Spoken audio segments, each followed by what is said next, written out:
Bon, je vais d'abord lire la tienne.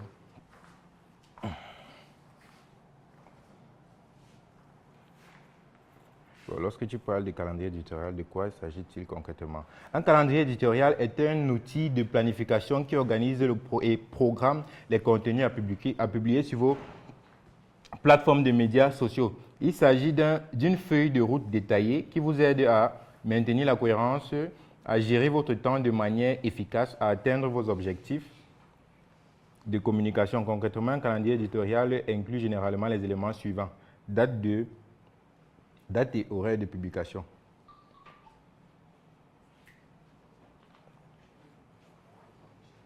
Alors, il y a une différence entre ton résultat et le mien.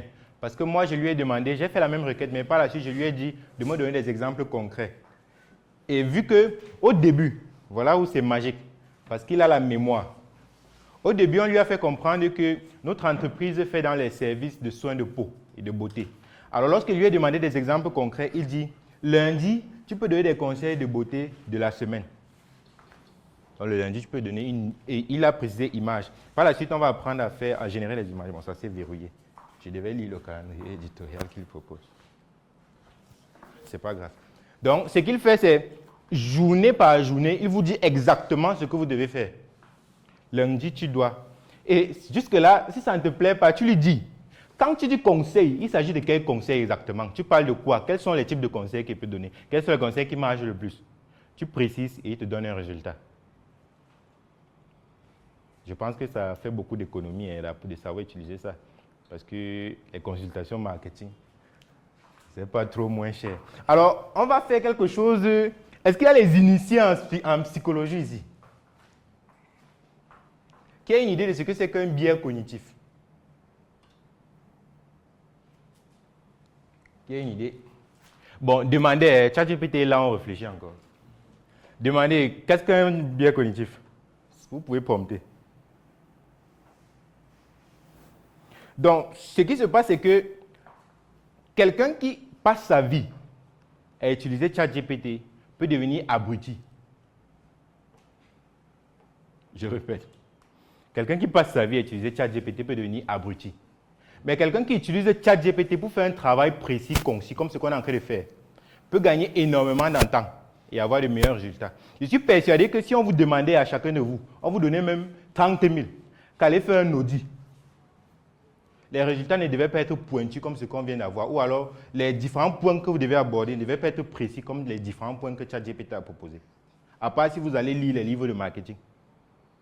Et imaginez s'il fallait fournir un temps pour lire ces livres. Donc, avec les intelligences artificielles, l'objectif, c'est de gagner en temps, donc d'optimiser en fait, de gagner le maximum de temps et d'avoir les meilleurs résultats possibles. Donc, ce qu'on va faire, qu'est-ce qu'un biais cognitif? Est-ce que quelqu'un a déjà la réponse?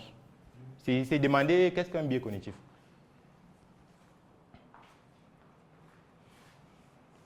Un biais cognitif est une déviation systématique du processus de pensée qui peut entraîner une distorsion de la perception du jugement ou de la prise de décision. Ces biais sont souvent le résultat de mécanismes mentaux. Oui, tu peux d'abord arrêter là. Donc là, c'est ce que les créateurs utilisent, les créateurs de contenu utilisent très souvent ou alors quotidiennement. Donc, ils orientent vos pensées. Ils vous font percevoir un fait selon leur désir. Ils vous présentent un problème selon leur angle de vue. Et ils orientent vos choix par la suite. C'est ça un biais cognitif. Et c'est très souvent utilisé pour vendre des produits. Produits ou services. Et moi-même, je l'ai utilisé pour que vous soyez là aussi nombreux aujourd'hui. En faisant la communication agressive qu'il y a eu, il y avait des biais cognitifs à l'intérieur. Et il y a une bande d'annonces qui a été générée par une intelligence artificielle. Je vais vous faire voir là tout de suite. Je pense que certains l'ont vu même avant d'arriver ici. Et ce sont les intelligences artificielles. Et vous connaissez combien coûte une bande d'annonces lorsqu'on parle chez un professionnel. Alors, on va faire un prompt. On va dire, comment est-ce que je peux utiliser les biais cognitifs de façon concrète pour renforcer l'engagement de mes prospects et mes clients? Point d'interrogation. Donc, prompter. Comment est-ce que je peux utiliser les biais cognitifs de façon concrète? Donc, comment je peux modifier la perception de mes clients et de mes prospects pour les orienter vers mes produits et services? Ça, c'est de façon générale. Donc, le prompt, c'est comment est-ce que je peux utiliser les biais cognitifs de façon concrète pour renforcer l'engagement de mes prospects et clients? Point d'interrogation. Comment Comment est-ce que je peux utiliser les biais cognitifs de façon concrète pour renforcer l'engagement de mes prospects et clients? Point d'interrogation. Tu donneras des exemples de cas d'utilisation. Pour renforcer l'engagement de mes prospects et clients.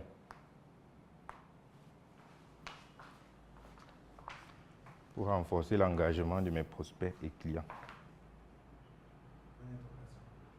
Point d'interrogation. Tu donneras des exemples.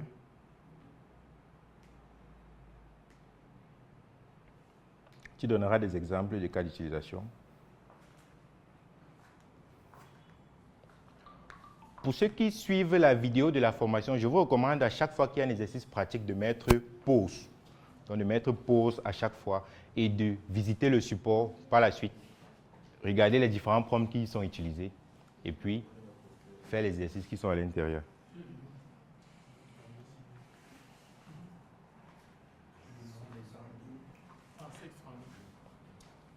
Tu donneras des exemples de cas d'utilisation sur la base d'informations que tu as sur mon entreprise. Parce que là, tout de suite, on lui a fait comprendre que notre entreprise faisait un tel chiffre d'affaires, était dans tel domaine d'activité, avait tel nombre d'abonnés. Donc, il a déjà certaines informations sur nous. Donc, on lui dit, je reprends le prompt depuis le début. Comment est-ce que je peux utiliser les biais cognitifs de façon concrète pour renforcer l'engagement de mes prospects et clients? Point d'interrogation. Tu donneras des exemples de cas d'utilisation sur la base d'informations que tu as sur mon entreprise. Viens t'asseoir ici. Quand on fait un exercice, tu fais avec celui-ci. Tu regardes ce qu'il fait.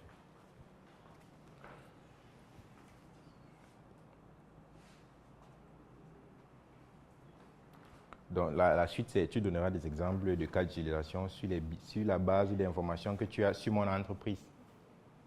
Si c'est OK, vous relisez le prompt. N'envoyez jamais un prompt sans relire. Relisez. Tu donneras des exemples de cas d'utilisation sur la base d'informations que tu as sur mon entreprise. Des cas d'utilisation sur la base d'informations que tu as sur mon entreprise.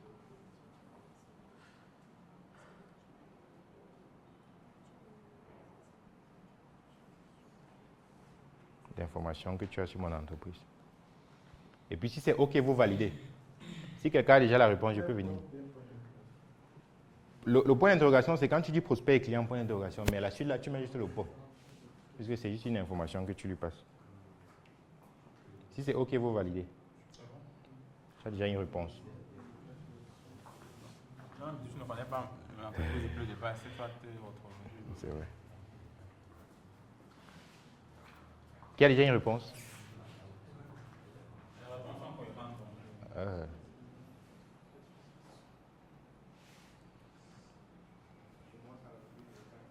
Quel est le problème?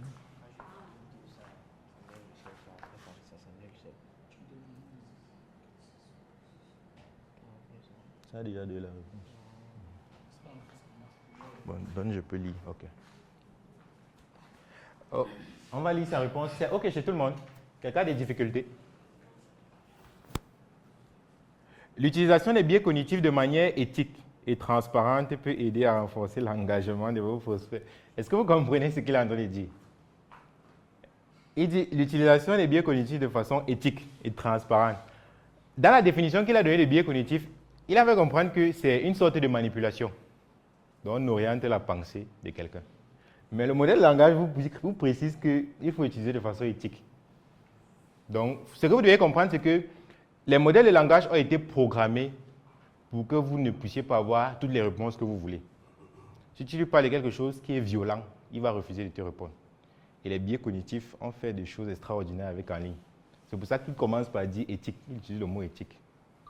Donc, l'utilisation des biais cognitifs de manière éthique et transparente peut aider à renforcer l'engagement de vos prospects et clients. Voici quelques exemples de cas d'utilisation en fonction des informations que vous avez fournies sur votre entreprise. Biais cognitifs de réciprocité. Offrez un contenu éducatif gratuit de haute qualité comme un webinaire, un e-book ou des astuces pour susciter la gratitude de vos prospects. Donc, pour rapprocher vos prospects, pour vous rapprocher de vos prospects, pour créer une sorte de relation d'amitié entre vous et vos prospects, l'IA vous fait comprendre que vous devez offrir des choses, faire des formations gratuites comme celle-ci, organiser des webinaires, peut-être des directs sur vos plateformes comme Facebook, offrir des e-books par exemple, pour pouvoir créer de la réciprocité. C'est ça, c'est le biais de réciprocité. Maintenant, la preuve sociale. Mettant en avant les témoignages et les réussites de vos anciens étudiants sur vos plateformes de médias sociaux et de votre c'est le téléphone de qui? Ok. De vos médias sociaux et de votre site web. Les prospects sont plus enclins à faire confiance à une entreprise qui a déjà eu un impact positif sur d'autres personnes. Donc, l'IA vous fait comprendre que la façon d'utiliser le biais de preuve sociale ici, c'est de faire témoigner un ancien client. Mais imaginez que vous n'avez pas d'ancien client et que vous voulez faire témoigner un ancien client. Qu'est-ce qu'on peut faire? Si tu as aimé cet extrait de vidéo, alors tu vas adorer sa version intégrale. Le thème, c'est doubler son chiffre d'affaires et son audience grâce aux intelligences artificielles. Durant cette formation, je t'apprends de façon concrète à utiliser les outils d'intelligence artificielle pour développer des stratégies de communication sur les réseaux sociaux comme Facebook par exemple. Je t'apprends de façon concrète à utiliser les intelligences artificielles pour automatiser la création de contenu texte, images, audio et vidéo. Ensemble, on pourra découvrir et plonger en immersion dans les intelligences artificielles et on pourra développer des stratégies de communication pour toi et pour ton entreprise. Cette formation coûte exactement 50 000 francs CFA. Mais du fait que tu as vu cet extrait de vidéo, tu pourras l'obtenir au prix exclusif de 29 500 francs CFA. En plus de cela, tu bénéficieras de mon e-book sur les intelligences artificielles gratuitement et d'un suivi et un accompagnement personnalisé d'une semaine. Pour cela, clique juste sur le lien en commentaire. L'offre n'est valable qu'aujourd'hui. Fais un choix tout de suite.